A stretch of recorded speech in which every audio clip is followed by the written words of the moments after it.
Welcome back to Where Rovers Walk. Hope you are well and you've had a good week. We are reviewing the Watford game this week and we're talking about the problem with Blackburn strikers. We're also having a chat about Sheffield United and we're voting for our October Player of the Month. And as it's Halloween, we're getting rid of the teams we dislike the most.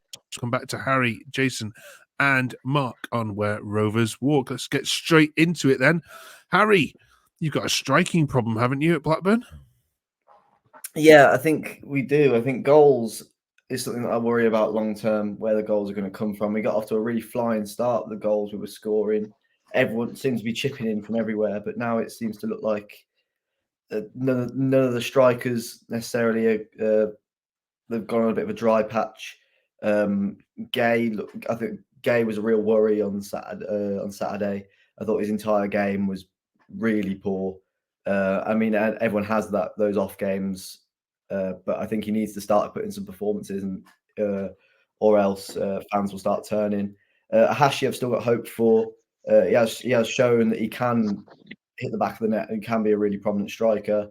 And of course, Harry Leonard just scored a hat trick for the under 23s. He's just making his way back to fitness. I think he's a player that if we can get fit and can get a tune out of, could be really useful. But at the minute, goals are something that we're really going to struggle with. Cheers for Harry. That was backed up on social media. Jason and Mark, I'm sure you'll agree with some of this. Definitely some shooting practice needed. Have to take those chances. We're generally happy with the performance at Watford, but still stings losing like that. It beats getting battered like we did last season, though. Aaron says, can we bring our shooting boots last time? And Lewis says, strikers are poor. So, Jason, does it beat getting battered like it was last season? Are you still enjoying this football more, even though you can't hit a barn door with a banjo? Yeah, I think after a couple of poor away performances, I thought we looked a lot better. We started our first 10 minutes and we let Watford spoil the game and get back into it. Second half was pretty much all us, let's be honest. The penalty shout came from nowhere. They never looked like scoring, even at first half when they did get back. They didn't really look like scoring. They needed a decision like that more than we did.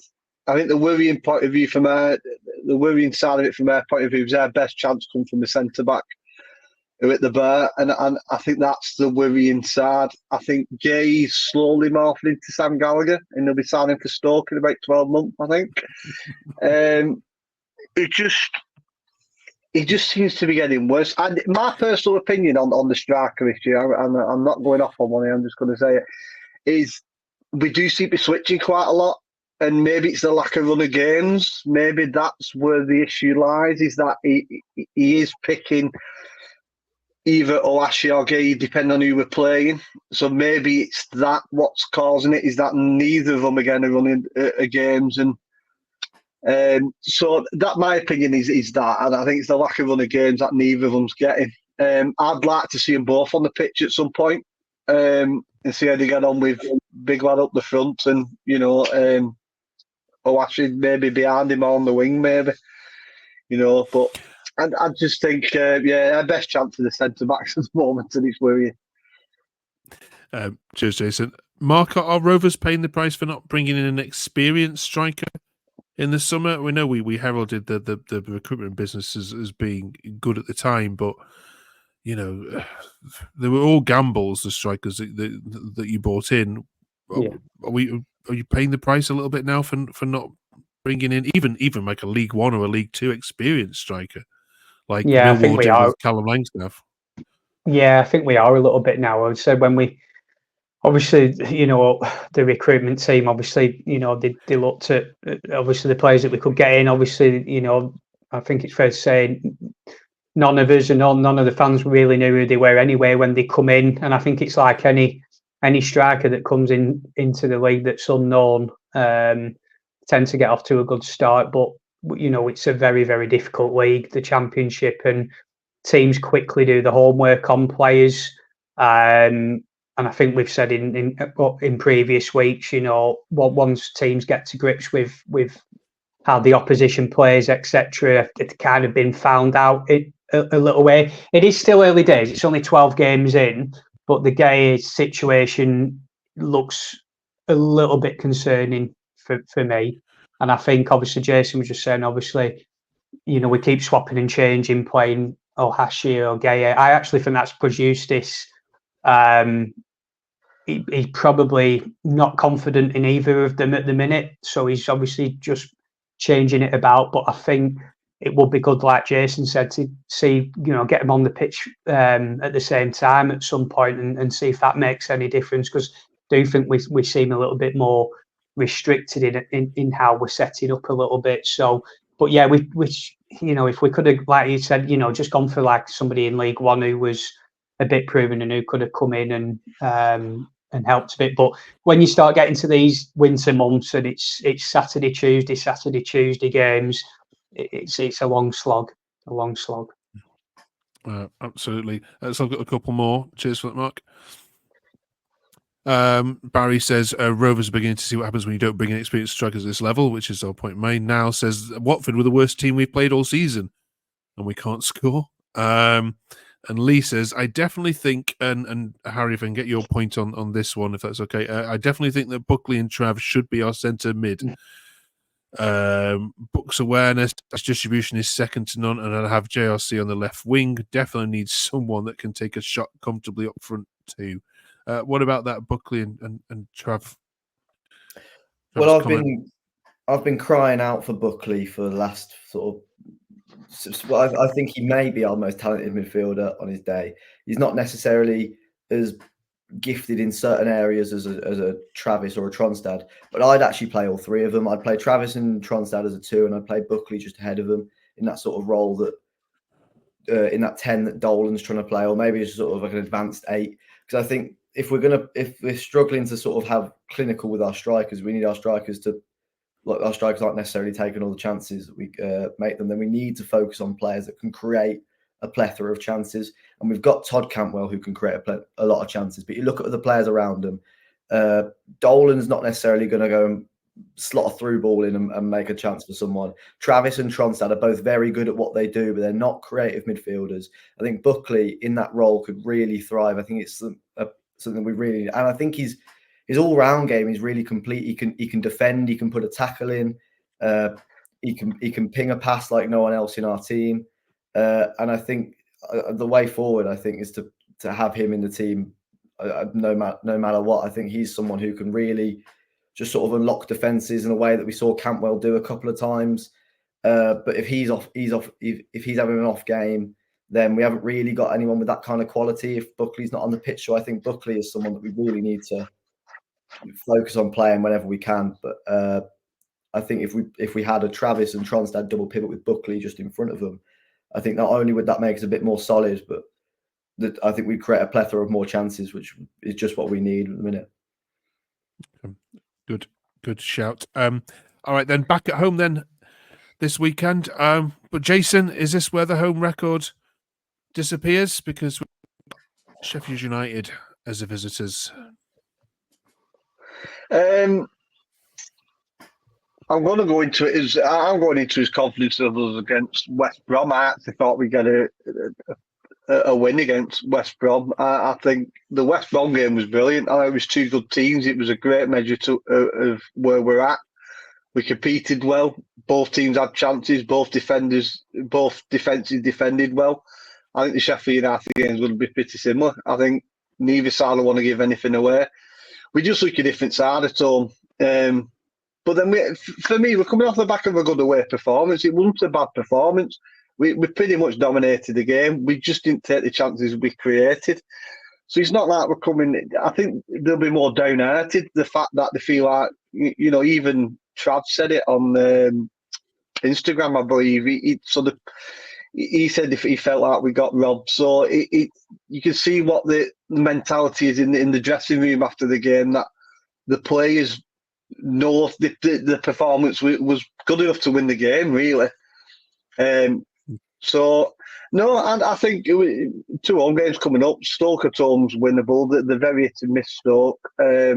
Sheffield United's a tough one, but we proved against West Brom we can match it with the sides up there. We just need that sort of performance again, maybe take a chance all this time.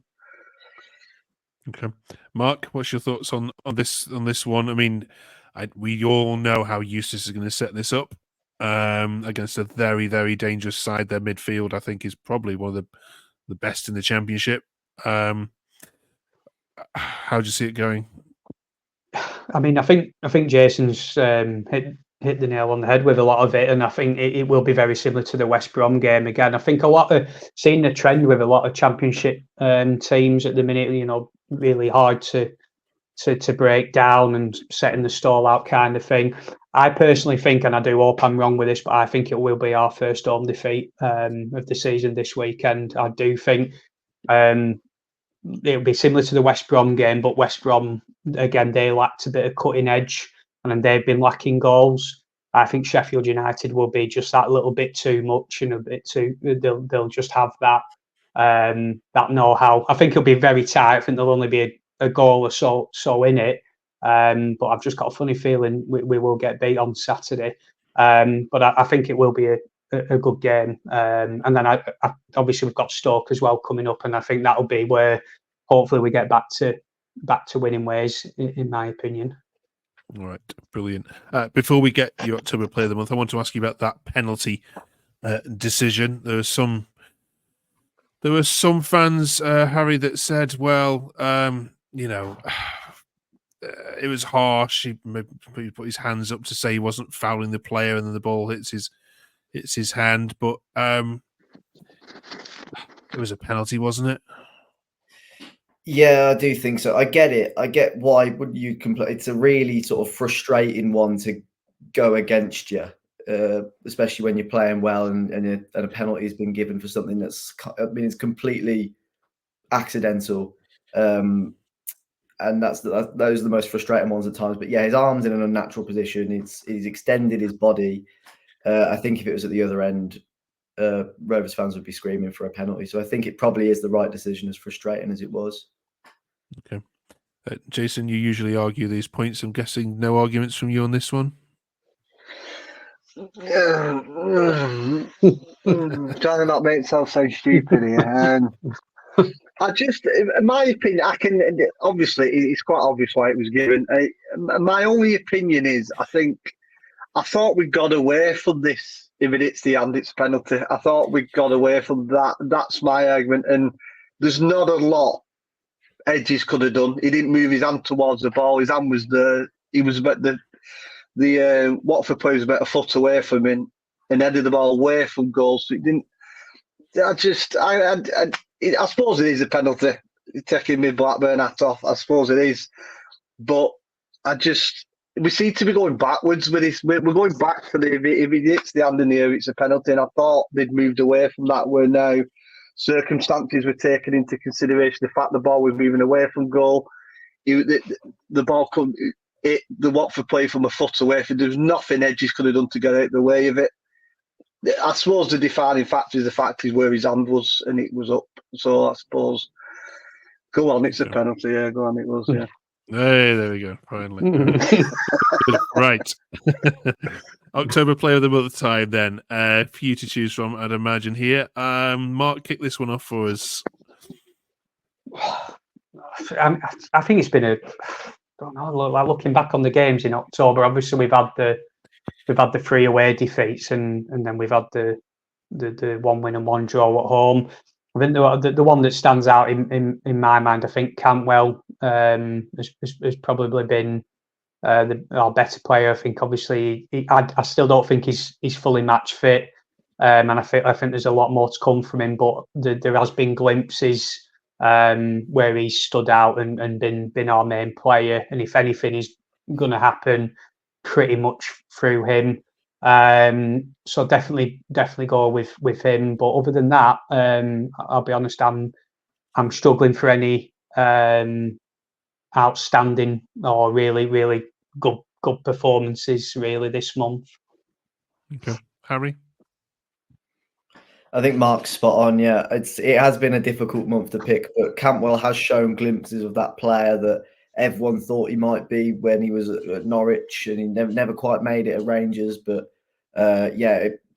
he's started to, as he's got a bit of match fitness up, he started to show that he's still got that quality. But not only has he got that quality, I think his overall attitude seems good. He's fighting for the ball, he's working hard, and he has that quality as well. And the way he's linked up with Owen Beck on that left-hand side in the games that they've played together is something that I think Rovers fans could be really excited about. So, yeah, in a month where there's not been that many standouts, I would say that Campbell probably has been the one. Okay. And Jason? Good shout, obvious shout. I think since the moment he come in the team, he has that just little bit of something that no other player on the pitch has. His little Cruyff turned in the middle of nowhere just to get him out of a tight corner, things like that. He's always on his toes. He's always looking to create. Even when he's deep, he's looking to create. So yeah, Campbell's an obvious one, but I think we've been pretty solid. We've not looked like shipping goals. I mean, I know the couple of away games with it, but you know, there has been some. So I think Johnstone's just been solid in the mid. He does the simple things so well, and it's hard to have a player who doesn't get carried away, just does the simple things. He breaks play up, makes the simple passes every time he gets the ball. Every time we have this thing about passing out from the back, every goal kick. Johnstone is always the one who drops deep to receive it, to dish it out wide, just to get us out of that sort of tight danger area in the middle. And I just think he does it. He's a massive play for that team, Johnstone. So for me, I think Johnstone goes under the radar. I would probably say him. Okay. He's one of those players that you don't even think about sometimes. You don't know, and you almost expect him to have a good game, so you wouldn't. Your outstanding players, he doesn't necessarily come to mind because he never really has a bad game. He's a definite 7 out of 10 every game, isn't he? I think he must be one of the first names on the team sheet without question now. Without any flair, nothing special ever. It's always the basic, simple things, and we've not had a player who's done that for a long time. Probably two guys last player we had who just did the simple things all the time. Yeah. God, I love two guy. All right, thank you very much for that, fellas. And if you can beat any of that, if you've missed one, drop it in the comments below. Just before we finish, then we're asking you this week, as it's Halloween, to get rid of 3 teams from the Championship, the 3 teams that bug you the most, or fan bases that bug you the most. I can probably predict a couple of them, but I'll ask you them anyway. So far, there's only one team that's relegated, Blackburn, in their list. You can probably guess who that was. But let's start with you. Start with you, Jason. Which fan bases are getting too big for their boats? Who would you like to see drop? I think Preston. I'd have them rock bottom, even over Burnley. I just think that they're trying to make this rivalry we don't want. So it would be Preston for me, and then Burnley. I think the other one, Stoke. They're just a nothing club, aren't they? They're just always nowhere in the league, aren't they? They never go up, they never go down, they never. You know, at least we flirt with relegation from time to time. Do you know what I mean? So we have a bit of excitement. They just finished mid-table. They're pointless. I would have said Birmingham, but they went last year. Mark? Yeah, definitely Burnley and Preston. I think the other one, it's probably an obvious one, and I would imagine quite a lot of other clubs have said the same, but Leeds, you know, all right, they're a big club, they've got a great history and all that, but you know, they really are sometimes above themselves. So it would be good to bring them down a peg or two, I think. I wanted to say Leeds, but I have 3 brothers who are Leeds fans, as I daren't. I daren't say. All right, Harry, settle this one. Burnley, Preston speak for themselves. Third one, I'd say Coventry. Horrible place, horrible ground, never win there. And the fans just seem a bit weird. They don't really have a rivalry with anyone, so they just try and pick a rivalry with anyone they can. No one really cares about them. They grind me up the wrong way. Yeah, I don't like them. And they're still All right. going on about that goal as well, aren't they? Yeah. Still. Let it go. It's happened. It's gone. Let it go. Right. Can you beat that? As predictable as it was, put in the comments below. Thank you very much, you three. Enjoy the Sheffield United game this weekend. Is it a tie game? I've not even looked yet. If it is, should be a good one to watch. Is it a 3 o'clocker or a 12:30? 12:30. 12. Oh, it will Yeah. be on telly. All right, okay. I might Yeah, check that one then. Right, enjoy it. We'll catch you in 7 days' time and review it all. Thank you very much for joining us. See you next week.